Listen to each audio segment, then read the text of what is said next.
and welcome to Deconstructor of Fun, This Week in Games 309, where we read all the news and then tell you about it so that you don't have to do that.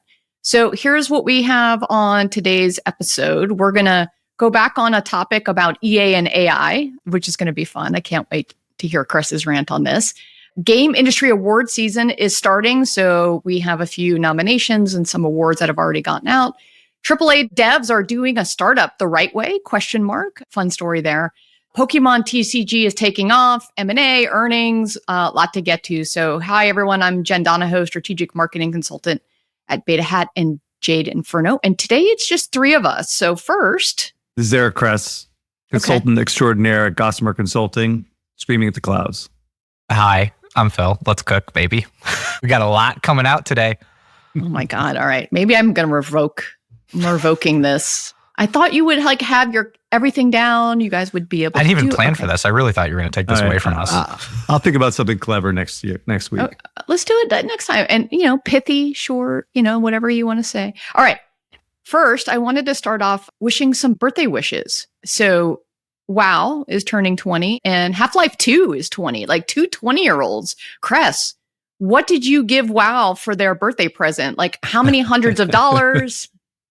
20 years of subscribing and very little free. I didn't get hardly any free because my Blizzard friends are not very generous. Well, you have to give them something. It's their birthday, so you needed to give them something. Look, one of my good friends who I've known since Kabam days is finally in his dream job in World of Warcraft, Brian DeSante. And I sent him a note saying, hey, where's my $90 mount? I must have lost it in the mail, right? Because they have a $90 mount out there, this big, fucking dinosaur looking thing. And I'm like, where's my $90 mount, dude? Where is it at? He's like, I know you had something to do with this thing. He's like, yes, I did. And no, you're not getting it. So it's like, thank you very much. I have to go out and buy it myself. But this is the guy we met who has the giant sword in his office. That was the heaviest thing I've ever. He is the truest, legit nerd / super smart guy I have ever met. And he's so into this stuff. Him and his wife both are just big, huge gamers. And I've never met someone so credible in the space. And he was almost singly in charge of the success of Marvel Contest of Champions because he was drop shipped, him and his wife up in Vancouver with a team that really had no idea what they were doing. They built an amazing game, but had no idea how to monetize it. And he basically copied the best of the Rage of Bahamut type Puzzle and Dragons style monetization for that game. And I think without him, it wouldn't have been a success. So this guy's super legit. So he's doing God's work at Blizzard right now. Yeah. Oh, that's amazing. You've heard of Heroic Labs by now, and we keep talking about them because you need every edge to be successful in today's market. Heroic Labs' game stack is built like a brick house. You got the Nakama, their backend game server, Hero, their game development framework, Satori, their live ops service, and last but not least, Heroic Cloud to provide massive scalability. Heroic Labs is a battle-tested partner, and their tech enables you to be flexible, creative, and scale for success. Focus on your game, avoid tech risks, grow your product with scalable live ops, and save a big chunk of cheese, all with Heroic Labs.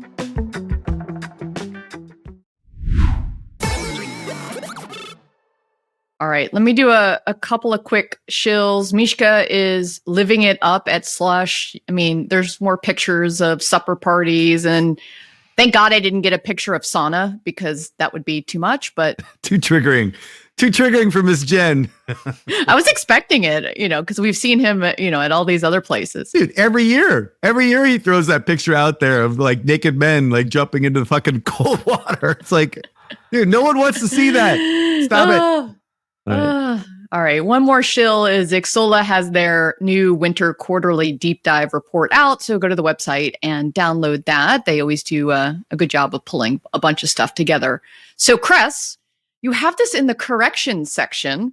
Tell us why. This is more feedback, right? And there's nothing more than I like than feedback. My whole shtick is that I try to be controversial so I get feedback so I understand things better. And so this is feedback from someone close to this issue about the chief strategy officer giving the AI game development strategy update at the Investor Day, sorry. So, AKA the AI gaming czar, as we have labeled him. His point was that this whole thing was very intentional, right? Creating a separate initiative like outside of the studio org made sure that it wasn't a threat to the studios themselves, which makes a lot of sense because AI game development is a completely separate initiative within EA and it will not impact people in the studios is kind of the contention here. So to put like someone like Vince Zampella, as I suggested up there, talking about AI development could actually send the wrong message to the studios that you will be replaced, right? Ultimately. And that is a little bit frightening to the legions of developers at EA. So I totally see that point. That makes a lot of sense. I didn't think of it that way. This seems like a very safe way of communicating. New AI development will not threaten the developers at EA. I think that's very smart. I'll be honest. However, I was waiting for the pivot. Here we are. I agree with this message. AI in gaming potentially has the ability to create a new platform, a tool to create unique experiences that can attract and delight new audiences, bring up new business models, and grow the interactive market. I agree. I agree with the message. However, I strenuously object to the messenger. Like, why would you choose some McKinsey guy with the equivalent of a third grade education in gaming, i.e. 4 years of experience, no matter how smart and handsome and his 15% BMI, there are hundreds of more qualified people outside of studios to talk about this fucking bullshit, right? And back in the day, we had a whole group that was dedicated to this shit, right? Bing Gordon, the chief creative officer, Hilliman, who had been there for like decades. Like, he's the type of person that could go out there and talk about it. So maybe it's not studio leadership, but creative people within the organization that actually can discuss this, that have context for these type of things, which is actual game development, right? So it is far more appropriate to do that than to bring out some guy from McKinsey, the destroyer of studios. That is my point. However, I will take his point, and I think it's very, very smart of what they tried to do anyway. Just the wrong messenger. There we go. Yes. I'm sticking with it. No, I think that's fair. But I think what's really interesting what you're saying, though, which is if a studio person had said it, would it be more threatening? They've already had this stuff. They've had Seed. They've had this division inside of EA. I actually don't remember this. Tell me about this. So the search for extraordinary experiences division, boy, if there's anything more corporate than that. And the thing is, though, they're actually really fucking cool. Like Seed, they are in Stockholm. They're one floor below DICE. But they definitely have their own outfit and their own organization. And they're basically like a pure research organization. I still remember going down to the Seed offices. I love talking to them. And they were doing, like, for instance, generative voices really early on, where they would sign lifetime actor rights away. And you could, make a voice and whatever emotion you wanted to go through a transcript.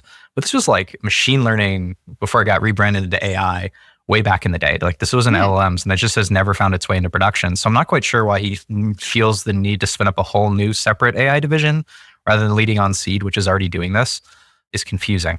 100%. That makes total sense. Like, have someone from that group. I didn't even know that group existed, frankly, because back in the day, it was probably, Hilliman running around like his head cut off, giving presentations all around the studio org, right?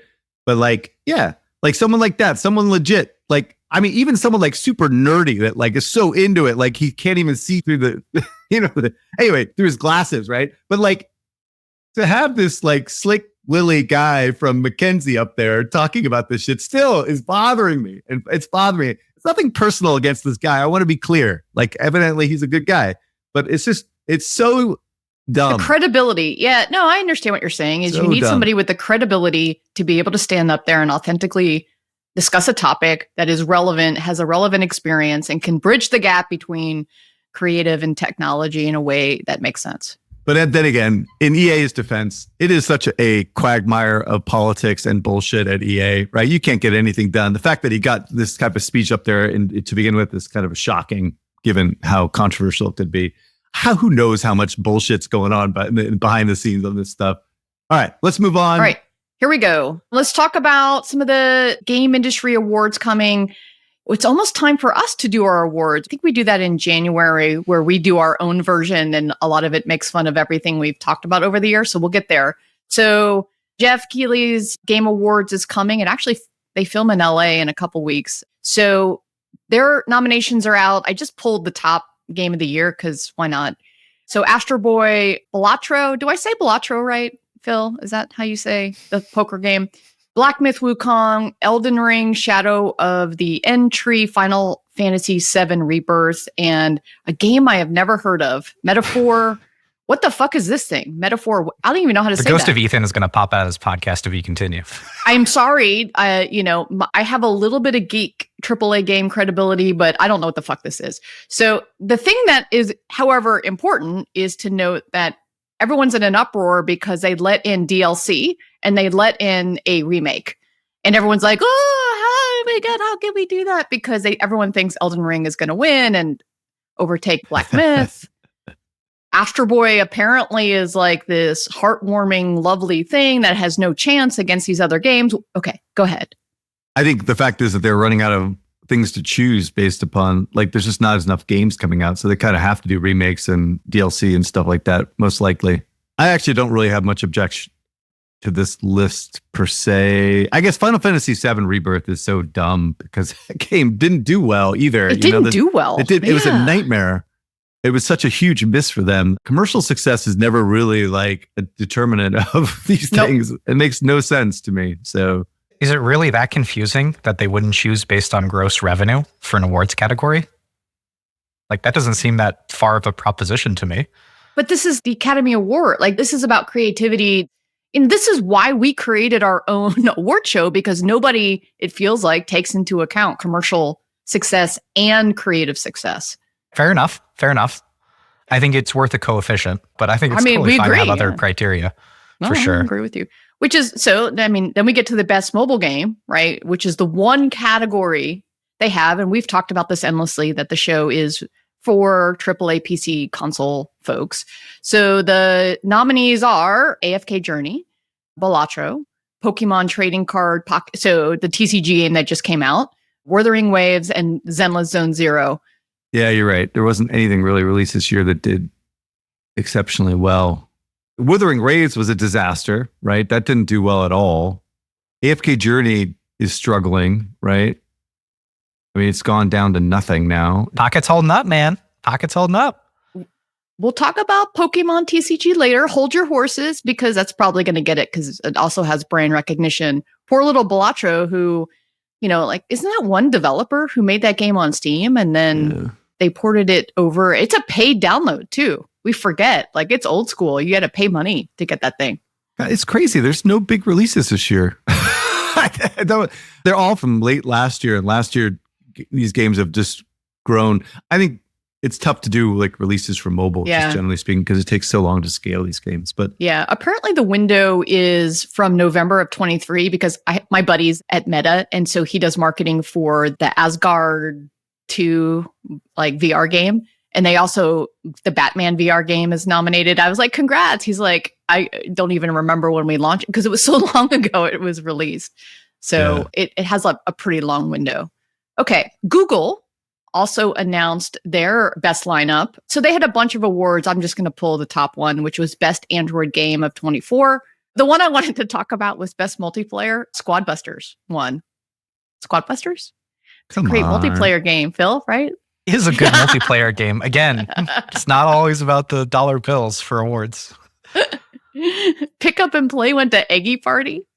That's a fucking weird choice. That is a fucking weird choice. I maybe broaden the demographic because it's so successful in China. Get everyone excited. Oh, maybe it's worldwide. Yeah. Yeah. Best Ongoing, Honkai Star Rail. I mean, interesting. It wasn't Genshin, that it was Honkai. Yeah. And then Best Story, Solo Leveling Arise. So a lot of these, more Eastern oriented story-based RPGs. Now let's get into, let me do this quick intro.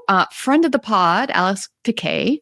So she's at Ruckus. And so I try to follow what she's up to because she's a rock star. And they just announced a $19 million in funding to develop a third-person cooperative RPG shooter centered on suburban invasion theme. Founded in 2021 by industry veterans, including CEO Paul Sage, known for his work on the Borderlands franchise, the Texas-based studio aims to offer a blend of style, humor, action, featuring a large roster of playable characters and customizable weapons. The game will support up to 4-player co-op in an evolving world with plans for continuous updates and emergent content. So here's what I actually liked about this. Like, we shit on AAA devs doing a startup and getting money. So a couple things. One is this approach is different than what we're hearing from everyone else. They had a lean team of 14 people over 12 months who made a vertical slice and a great prototype to prove their concept before they went and asked for their big money. And that seed round was 5.5 million, which is, it's a lot of money, but not for these AAA folks. And I loved how in the press release, they talked about what they were doing in specifics that was different. They actually talked about their gameplay, even though they didn't show you any actual visuals. And personally, I love the co-op game. So congrats. I thought this was finally some good news in a world of things that we normally shit on. Yeah, I think they definitely are under the startup type mentality. Like, you compare this to something like Believer, which I'm sure they have 20 people making $1 million, right? And they're just cashing checks constantly. So all of Lightspeed's money. Yeah, this is clearly not a Lightspeed joint. It's actually Transcend, I think, was the early investor in it, which I do like those guys. So it'll be interesting to see what they come up with and see if they do a publishing strategy and find a publisher for their last, as a strategic round for their last thing, or they try to self-publish. I know a little bit too much about this because I talked to Alex a lot, so I'm not going to comment on the game itself, but I think it's going to be an interesting shot on goal. It seems like they're doing it the right way, as I see it anyway, versus how some of these other guys are just not really startups anymore, right? They're just basically well-funded, AAA studios. So we'll see. There's one point I wanted to ask you about. So a lot of this new funding came from a Chinese investor. So I thought that strategy was kind of unique, that they went over and raised a lot of this new round from a Chinese investor. Thoughts on that as a potential for companies? I'll have to think about that, because the thing is that I don't know if this type of gameplay is going to have much relevance in China, from the visuals I've seen anyway. Just thought the strategy was interesting. Well, who's the investor? It's in the article. I forgot. And by the way, I'm going to interview Alex. I'm going to do a pod with her. We're going to talk in a couple of weeks. So if you have any questions you want me to ask on that pod, we will cover it. She just has a great story. And I think a lot of younger folks would really appreciate hearing, hey, Kress, you and I are dinosaurs. Phil's actually not. Ironically, he just has a dinosaur soul. But, how are the young pups doing it these days? Did you hit 30 yet, Phil? Please tell me. I don't want to talk about it. All right, fine. Oh, you did? I thought you just die after 30, or you just keep turning 30 again. Isn't that how it works? Wait, do you color your beard? Is that why you're... No, I do not color my beard. Mr. Rogaine over there. Clearly, I'm not using Rogaine. Look at this. That's true. Look at this. It's just a failed attempt. This 5-head, Jesus, come on. Get out of here. All right. Oh, that's a good one. All right. So another friend of the pod, because we're going to just shill our friends today. And they're all busy at Slush, with Mishka and Sana. And by the way, they don't use the in front of Sana. So I'm trying to be very European in my talking about this. So PlayVentures has closed its third gaming fund, raising $140 million. GameSpeed reported that PlayVentures will continue investing in early stage game companies. However, this round will focus on mobile free-to-play games, infrastructure, and AI-enhanced gaming tools. Since the closure of its third round in June of 23, PlayVentures has made 8 investments, including an AI startup, Beyond. Phil, didn't you go to some of their parties and stuff and misname the DJ at their party? I actually saw them recently. They came for an offsite in Stockholm. They took the booze cruise. It's this huge moment in maturing in the Nordics. You do this booze cruise from Helsinki to Stockholm, do it overnight. It's a whole thing. There's documentaries on it. It's where you really grow up. And they took the booze cruise and I got to hang out with them and I got some socks. So props to them and congrats. Socks. That's some swag. They're good looking right. socks. Do we need Deconstructor of Fun socks? Is that what goes on our website next? Okay, got it. The one thing I'll say about this is I'm interested that it wasn't more geared towards playable apps, which is one of the things that they've talked about previously. And when we pulled some data AI numbers at the beginning of the year, it was just remarkable how the share of apps has increased as a share of total IEP spend on the App Store. Like, it's becoming the case that non-gaming apps could overtake games in terms of IEP share. They could become the majority in like the next couple of years here. That's a scary thought to me, but it is growing, and I'm interested to see what pops out of it. This whole idea of playable apps is very interesting to me. All right. I will just say that I think PlayVentures is kind of the OGs. They're kind of doing it the right way. I think they have the same like mutual incentives for their startups. I think these guys are the right size and the right scale in order to make the right type of investments in gaming. As you know, things are challenging from that perspective, but I like Harry. I like Anton. I haven't talked to him in a while. I should give him a call. Yeah. But all these guys kind of know what they're doing and very pragmatic. So yeah, I did that VC 101 podcast, and Anton was on, and he's just, I mean, all of the other guys were great too, but Anton is super sharp, and I like their kind of sniper approach versus the shotgun approach, you know, of like pick some real good winners and get behind them. All right, who wants to do Miniclip? Miniclip has acquired Cyprus-based mobile games developer EasyBrain from Sweden-based gaming giant Embracer, one of our favorites, for $1.2 billion. Embracer Group said they expected EasyBrain to reach revenue of $287 million and adjusted EBITDA. I don't know, Eric, if you can tell us the difference between EBITDA and EBITDA of 116 million in FY 24-25. But here is the key fact. Everyone get really excited about this. I know Eric will. The sale of EasyBrain to Miniclip is going to allow Embracer to cover its remaining debt almost in full, from $1.2 billion down to $45 million.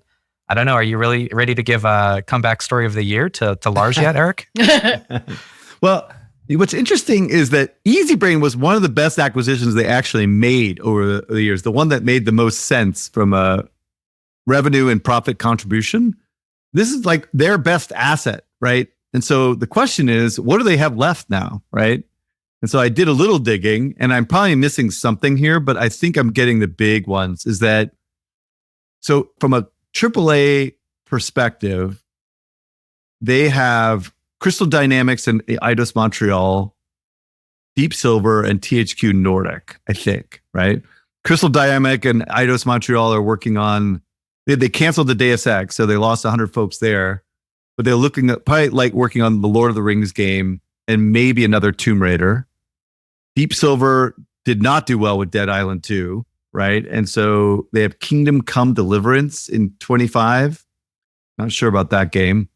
THQ Nordic is working on Gothic Remake. I don't know what that's all about. But all these games are kind of, in my opinion, really not aligned with the market. So it's like, in some ways, first of all, it's a positive that they got rid of all their debt, right? That's good, right? That's like tabula rasa shit, right? So they start from scratch. But this is the lineup of games that they have coming out in the next like 18 to 24 months, right? How really aligned with the market is it, right? But with these type of companies and that are so beat up, and then also the market as it is, it's like sometimes people just want to believe, right? And so maybe he can spin a story, but I think ultimately most of this stuff is going to disappoint, if I were to say. And then on the transaction itself, this was a far better and more expensive transaction, much better comp than we talked about last week with the other acquisition that happened. So, 10x EBITDA is good, not great.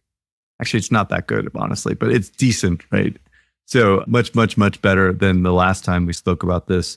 So I don't know. Overall, I think it's good and bad for Embracer. I think they start over and we'll see what happens. We'll see if they can pull it off and make some games that people want to buy, right? Which is what they're that's what the problem with them to begin with, is they didn't have the right teams. So cleaning house.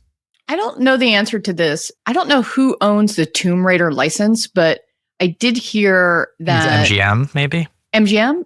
So Amazon's making a show.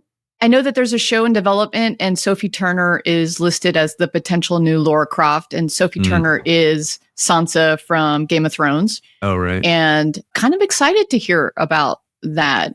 I don't know. Well, you remember Amazon Games signed the publishing rights for Crystal Dynamics for the next Tomb Raider game too. So they got it on Prime Video and they're going to have the game too.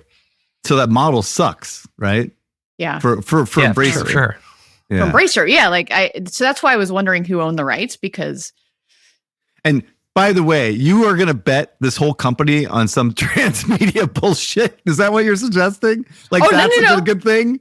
No. I'm not suggesting that. More of I just wanted to talk about. I'm excited for that show and for Sansa Stark to be Laura Croft. But it's just one of the verticals, right, Eric? Because they announced they're splitting off into 3 companies, right? They're going to have Middle Earth Enterprises and the other things, right? But the standalone like AAA gaming company that is relevant to me is this, right? Okay. I don't give a fuck about Asmodee, right? These like the board games, dude. The super nerdy board games for like the Germans that are sitting there in their basement. You know, fuck that, dude. I don't care about that. How to shit, make quite a bit of money. It was like one of the best parts. No, of Embracer. It's a great business, but it's not interesting. It's not like high growth. It's not like part of interactive at all. It's just some like completely nonsense that they bought for cash flow.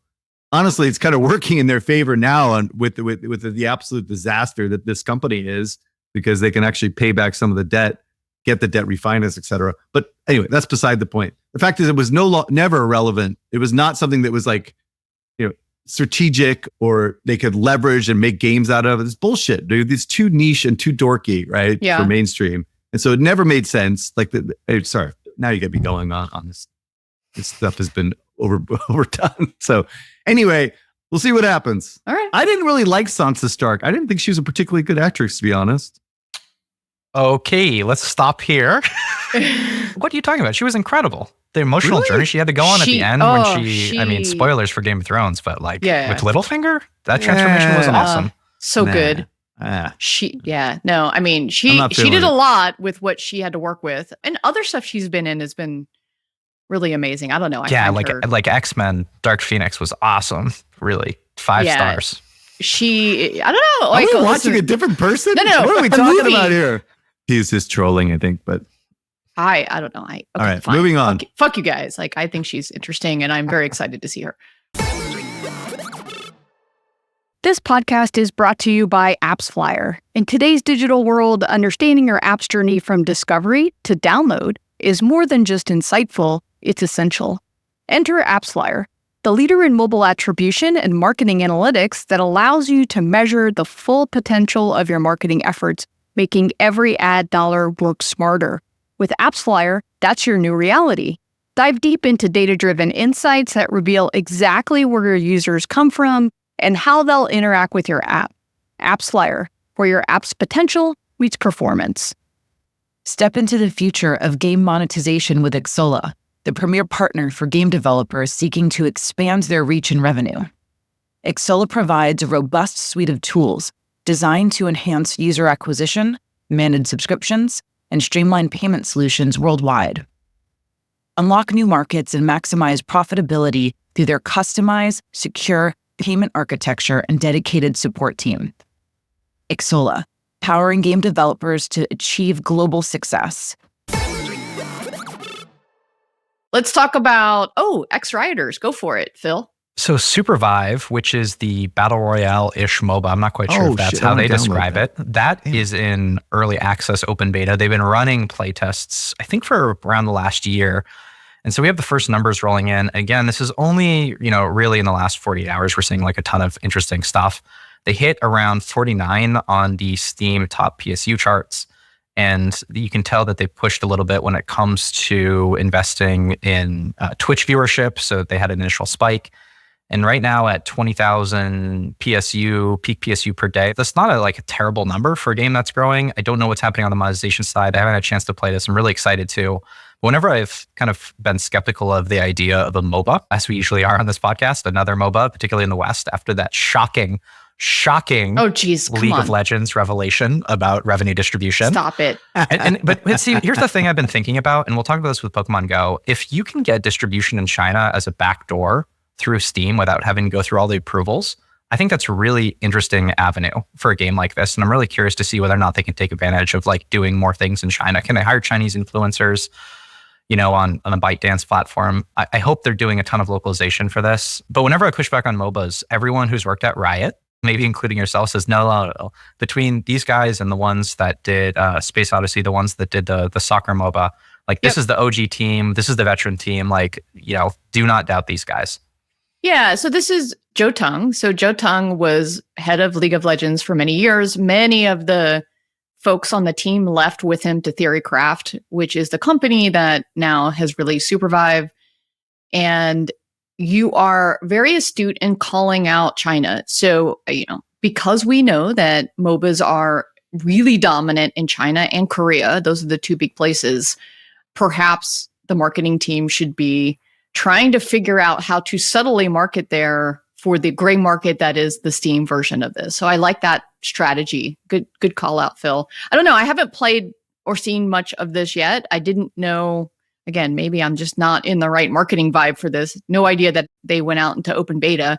So we should, I am downloading it now. I am actually downloading a fucking MOBA. So I will try it. Tune in next week for the Kress review. I'm ready. I will throw myself on the grenade of the MOBA and see what's what. I'll play for like 5 minutes. No, get my ass handed to me. No, yeah. All right. So we have 2 more releases. I just wanted to mention this week. We'll check back in next week, but I would say get your app stores going because Capybara Go from Habi is finally out in the United States. It was out earlier in a lot of Eastern countries. It's now available for download. I was giving it a go. I only have about 1 day in it. And Archero 2 is out globally as well, both from Habi. So Habi, they are lighting shit on fire right now. 2 of them? Yeah, Wow. I'm very excited to see how they pull this off. I'm sure, internal messaging and internal comms, it's a crazy place right there to do 2 games at once. But best of luck to them, and we'll be checking up soon. Go Chupacabra. Chupacabra? I think that's a different animal. I know. I don't know what a copper. I can't even say. That's why I say Chupac. I can't say either one. So anyway, let's keep going because I can't talk. Unfortunate name, really.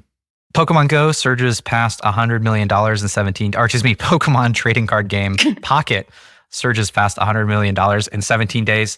Let's look at the numbers for this. There's a bunch of different breakdowns. I think there's a ton of really cool subplots in this since we last checked into this game. I think the last time we checked in was about like 40 million worldwide. So it's been on a really good place. The first thing we could take a look at, I'm really looking at the game through 2 different lenses. The first one is looking at the regional distribution of the game. So we can look at all of the different Pokemon games, Pokemon Go, Pokemon Masters, Pokemon TCG Pocket, and Pokemon Unite, and we kind of benchmark them in day since launch. And then we can split that by the United States and Japan. And we do that because the United States and Japan are just such important markets for these games and such important markets for the IP. And so when we just kind of look at the daily numbers since launch, Pokemon Go obviously is by far and away crushed every single game that's come before it in terms of Pokemon IP. It's far head and shoulders above every other single game. When we look at TCG Pocket, the thing that's been really interesting is that it's had a decline in US downloads over time. In fact, that's a lot of what's driving the download decline after the initial burst. It was really driven by the United States having a really large uptick in the beginning and then declining. But Japan has been super, super steady when it comes to Pokemon TCG Pocket. It just is cranking out, I think, around 30,000 downloads per day. And not only that, but when we look at revenue per download, TCG Pocket, when you compare the Japanese version of the game to how it's doing in the United States, the difference in revenue per download is absolutely astonishing. And not only that, it's far head and shoulders above all the other games, including Pokemon Go. So while on the download side, it's a little bit closer to the other Pokemon games. When we look at the first 21 days since launch, it's done 5.2 million downloads in the United States compared to 48 million downloads for Pokemon Go 21 days through launch. But that's still higher than Pokemon Unite, which is at 3.6 million. So in the United States, it's tracking above Pokemon Unite, but well below Pokemon Go. In Japan, it's tracking very close to Pokemon Unite. So Pokemon Unite did 1.6 million downloads in Japan for the first 21st days, and Pokemon TCG Pocket did 1.5. Some very interesting differences between the different countries. So it appears to be downloading very similar to other Pokemon games, very similar to Pokemon Unite, but its revenue per download is so much higher in Japan that it's driving a crazy amount of revenue. And not only that, because they're able to have steady Japanese acquisition, they're able to bring in a shit ton of money. And I think it capped out around 5 million daily revenue. It's looking really good right now. Its revenue isn't quite growing. It's a small growth. There's a lot of cyclical trends within a week, but I'm really interested to see in whether or not they'll be able to stack daily active customers over time. So if they're keeping install volume constant, and they're continuing to add players who pay into the game, over time, the share of DAU that is a customer should increase. And so when they go out and they run live ops events, revenue should spike. And I would say the only counter thesis to this is that it's a meta collection game. And this is something that we were talking about last week that's really frustrated me, is that, first of all, the meta collection game is really fucking good. I do want to give them credit for like, they've built in a lot of really cool mechanics that I don't think a lot of other games took advantage of, particularly stuff like Magic the Gathering, about doing like 50 million different versions of the cards, having cards in different languages, holographic, having the star system. There's a lot they've done to build depth into the meta collection game. But the question is like, does a meta collection game have the same sort of tail or legs that these other games have with a more solid core gameplay? Because remember, they stripped down a lot of the core gameplay from the original trading card game. And what I don't understand is why they couldn't have done this with the old version of the game. And when I talked to someone at Direwolf, the one that didn't have IP that's been on the App Store forever, they told me that they never got a clear answer from Nintendo about why they wouldn't let them turn on IP, which was very strange to me. I'm a little bearish about the long-term prospects of the game. I made a really stupid bet that I think it could do less than 50 million in the United States in 2024. I might eat crow on that. Other people have been betting $1 billion. I bet 500 million. I'm trying to get a betting market going on this with Polymarket. I've been trying to set this up forever. And like, I really want to get betting markets for game numbers going. And it looks like there may be interest in this. I really think this would be an absolute blast to get going and to get some bets on the board. Don't move to the US because then you can't participate. No, I put on my Swedish flag for this one. Dude, this is like the biggest no-brainer in gaming ever, right? Like, why hasn't this been done before, right? To this level, right? I agree because Nintendo. Please tell me. Dude, actually, I want you to be clear on this. They announced this deal with DNA or Dina, whatever the fuck you want to call it. DNA, 2015, right? That's how long they've been working with DNA. And the Game Freak announcement was starting in 2019. To be clear, Pokemon is not Nintendo. I want to make 100% clear. Pokemon is Game Freak, right? Nintendo owns like, I think 30%, 25 to 30% of Game Freak, but they run their own show, right? But this game is obvious for mobile, right? And obviously for the gruesome practice of loot boxes, right? So anyway, in that time that they've done the deal with DNA is that they've done Pokemon Masters EX with the Game Freak guys, Miitomo, which is off the store now, Super Mario Run, which was a disaster. Fire Emblem Heroes was like the best game that they actually built in collaboration with DNA. I don't think DNA actually built the game at the time. Animal Crossing, which was a disaster. Mario Kart, disaster. So anyway, so they finally come out with a game that actually makes sense for mobile after all this time, I think with the only exception of Fire Emblem Heroes. But they should have made this like 10, 12 years ago. But whatever. It is here. I'm happy with that. I think the question really is how long can they actually monetize this audience? Are they doing enough in terms of spend depth for character development, et cetera, or live ops, new characters, et cetera? I guess I have the same worry as Phil here, but it seems like an obvious hit. So good for them. And it's good for DNA because I haven't really seen much lately. Reddit and all of these communities have come out supporting Pokemon TCG Pocket, which is basically just a loot box fucking opening simulator right now. And like, I just want to call out the amount of horseshit that we see from these communities over and over again. Like it's all just vibes-based anti-monetization. As soon as it comes in a wrapper that they like and that they have an emotional connection to, it's like, fuck it, loot boxes, it's fine, right? Valve never gets criticism for this. Other people don't get criticism for this. Pokemon, everyone seems to love this, including mainstream outlets, despite the fact it's just a gacha simulator. The other thing I want to say is if you're second dinner right now, you got to be looking at this and saying like, oh shit, this is what happens when we have loot boxes. Your monetization velocity is through the fucking roof. Yeah, take that. Yeah. We've been talking about this since fucking that game released, dude. Like that's all they needed to do was do some loot box thing. And that game would have been a fucking huge success, right? Yeah. Yeah. Good game plus loot box equals bank. Dude, that would have made it worth the fucking 100 million bullshit that Griffin threw in that game, that company. Like, come on. Well, Phil, you were like, oh, look at all the great like things they did to the cards. I was like, are you talking about Marvel Snap or are you talking about Pokemon? Like that's what Marvel Snap did, but they didn't monetize that cool treatment of the cards. No, I actually think Pokemon Go goes even farther than Marvel Snap. I think Marvel Snap did a lot of things right. I think a lot of their problems was that they built rarity into frame breaking. If you remember, that's when the card added more 3D effects. But the variants don't really have rarity associated with them. And the variants are cool, right? They do have an emotional connection. because you can have a variant that's like a comic book cover, right? You can do these moments and times that really connect with people, but they have a hard time pricing that. I mean, they've been trying to increase the price of the variants, but it doesn't have rarity. It's not as well integrated. But the variance is cosmetic. It's not true. Power that is related. True. That's bullshit. That is true. That's not the way the world works, right? Well, how does it work in Pokemon? So, I mean, you still can pay for power in some sense. I mean, a lot of people think of CCGs as horizontal, whereas, one card isn't necessarily better than the other. But yeah, you can just sit here and buy packs and collect a bunch of cards. That's totally possible. I mean, the problem is you couldn't really do that in Marvel Snap, right? There wasn't a direct way to get cards in that way. You had to kind of move up your frame breaking, and then you had to move up your collection level, and then you go through those shenanigans. Like the problem is that Marvel Snap has been trying to solve this distribution problem forever. Is like, when I have new cards, how do I distribute them to players? And this was a solved problem. You put them in a new pack. You put them in a new series, and they've been just adding all these band-aids for like the last couple of years. I mean, they have like these tokens now. They have these other spotlight keys. I mean, it's been kind of like a design nightmare right now. I think people just forget like loot boxes. Put aside all of the other things we could talk about in terms of like monetization velocity. The other thing it solves is like you don't have to build a direct store, right? You can build in just like this very single push a button, get thing out. You can save a lot on the production side, and it just makes it easy to distribute things from a design perspective too. Loot boxes for the win. TLDR. Loot boxes. All right. So next topic is, here we go. I can't wait. Scopely's Monopoly Go kicks off a cross-platform campaign. It's called Friendship Pays, with celebrities Will Ferrell, who is the voice of Mr. Monopoly, Jason Momoa, Kiki Palmer, and Chris Pratt. Oh my God, make it stop. So the campaign has 20 plus original videos, including 2 45-second television spots that it all started on November 18th. So it'll be TV streaming, social, and digital platforms. Clearly, very high production values on the spot. It's a blend of CG and live action, where all of the celebrities are inside the ad. Lots of humor, lots of Monopoly.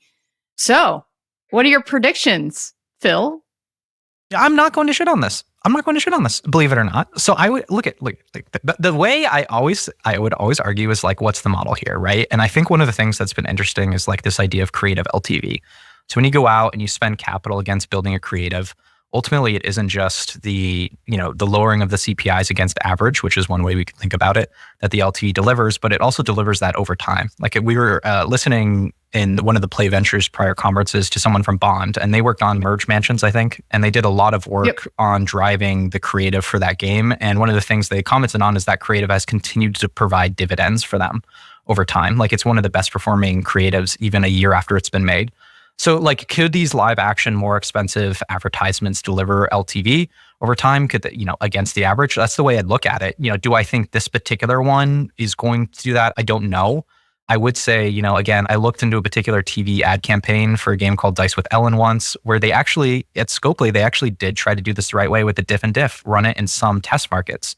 And of course, we found that like there wasn't any uplift, and then we continued the campaign as we always do. But at least we did the hand wavy stuff. So like, I'm totally open to all this stuff. My only argument's been like, what's the model here? And I think like this is how you'd start to think about it. Like look at Game of War, right? Remember those Kate Upton ads? Like that persisted outside of the initial period which they paid her. That continued to deliver dividends. Like that might be another way to think about it. I don't think the results of that were okay. I think that's go back to 2018 App Store. Yeah, it's a different era. The different era, okay. And I don't think that resulted in like longevity at all, right? I mean, those games ended up dying. And to be fair, those tie-ins were much deeper too, right? Remember, she was on like the homepage. I'd say that's the one thing that when you see things like this, I hope that there's a deeper integration into the game in some way. Yeah. What's crystal clear here is they've run out of profitable UA spend, right? I mean, like when you're doing this kind of shit, dude, like UA spend is no longer profitable. Thank you, Matei and Joe. Like you're right. Now you're right. They are no longer profitable on their UA spend. Full stop. Right? If they're starting to do this bullshit, right?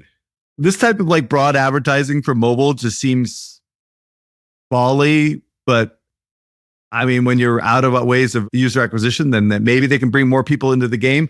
And I guess most importantly, and I think what it did even back then with Game of War and some of the other stuff, is it re-engages his audiences, right? It gives them an excuse to go back into the game, right? Which will be quantifiable in theory if they can start seeing more people come back to the game because of these these huge spending for these huge stars. But this is where I get out of my element, and we have to default to Jen as to the wisdom of this type of spend. I mean, yeah. How about this? Jen, let me ask you a question before you start waxing poetic about, brand advertising. Is like, what are other options to spend 20, 30, $40 million, whatever it's costing for this particular Eric, opportunity marketing? Cost is a foreign concept. It's like, no. I didn't want to even bring up the word opportunity cost, because then her hair is going to go ablaze, right? So what other things could she be doing? What other things could they be doing, Miss Jen, besides burning money on these type of things?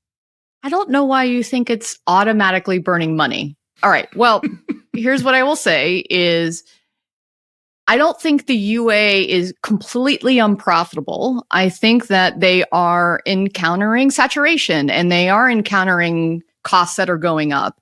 And you have to kind of shake things up at this point in time. And by the way, they knew this was coming, and we were looking at their numbers. We saw this going down.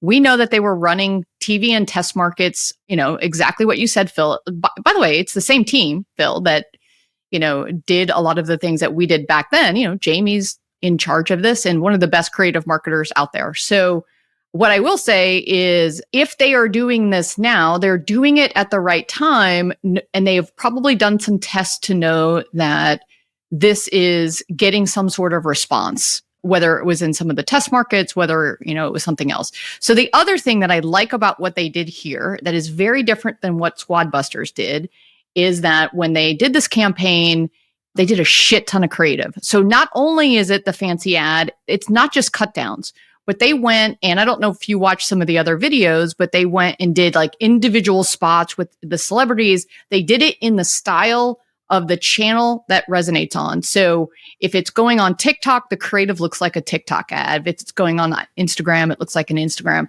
And so when they sign the celebrities, it's not just that one thing. There's like 20 or 30, to their point, pieces of creative that can go more broadly. Now, the thing that they have to do that I don't know if they did yet, I haven't looked into this, is Phil's right. You have to integrate it into the game or else it doesn't make sense. The other thing that I probably would do is space out how the creative comes to market and not do all of it at once, which is, I'm sure they're probably doing this as well. So you have a sustained campaign that can keep you going. When you can test this creative and when you can have this new type of creative that can resonate inside of your performance. By the way, if I know them, they probably signed the rights to do this creative inside of performance advertising. You are doing this across everything. You're not just doing one major spot. And if anyone is going to show success, and this is not just, so Kress, this is not just an awareness campaign. This is the unicorn that has awareness and performance capabilities all in one. And that's how you do it in a sense in today's world, to have it make sense and to have it be something that's going to work. So if it doesn't work, then I don't know what we do anymore. But they waited to do brand advertising until they were ready, until their numbers were there. Remember, we always talk about Leaky Bucket. They can hold this, right? If they bring players in, if it works, they are ready to do this kind of brand advertising and this awareness advertising and re-engage folks, bring people in. Anyway, that's my take. So you're a factoid. Everyone thinks Monopoly Go is from their own country. So what about the international aspect of this? Like, you could take this budget and you could run a bunch of different creatives with more localized stars and more native languages. Doesn't this kind of break what you're talking about, kind of the international appeal of Monopoly Go? This feels very American-centric. Well, so I like that idea a lot.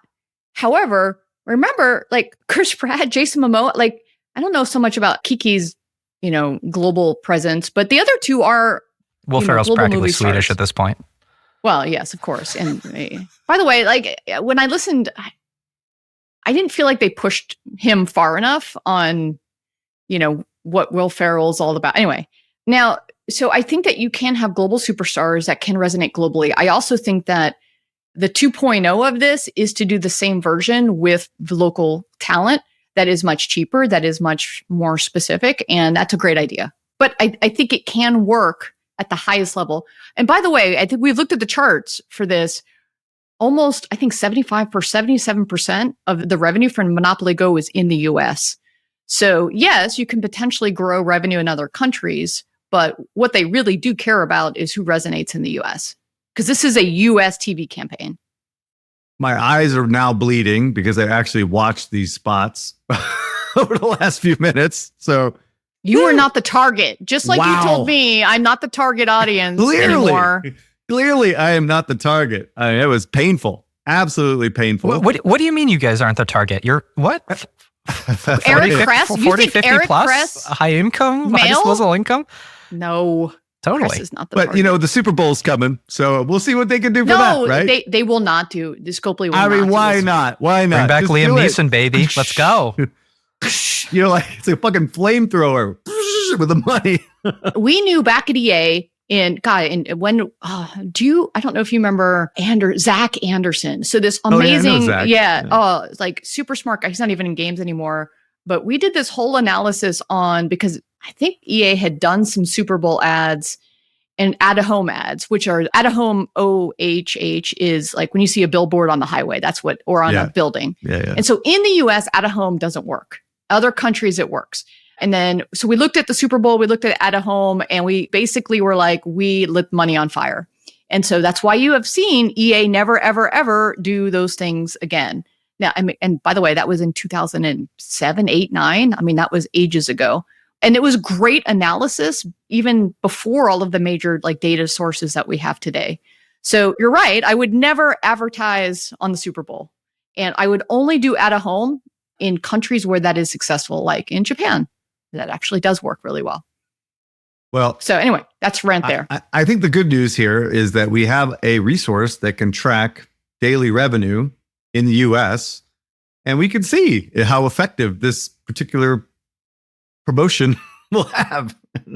And as Over everyone's time, eyes bleed, yes. we'll see if the revenue increases or Yes, does not, if the trend continues. So you're right. We it's- have to check in on it. Yeah, we will Yeah. check in. Okay. Wishing them the best. I do wish them the best. Excited to see that. Let's see. Embracer, we talked about. Do we want to do a little earnings season, or do we want to do what else was in here? I can save mine for next week. I wish Adam were here with him to talk about Tim. Well, Like can we should do it really, next week?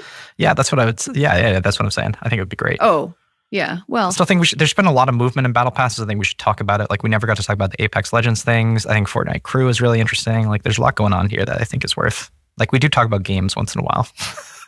we talked a lot about games today. Product shit. All right. Because there's a lot of good. And tidbits that here. wraps it. Well, I'm actually not on the podcast next week because it's Thanksgiving and I have my other meeting that I have to do. Mm. All right, everyone. Thanks for listening. And oh, by the way, please watch us on YouTube, or if you're in the Spotify app, you can actually see a video of this. Phil loves to share his screen. So check those out as well. See you next week. All right. You did it.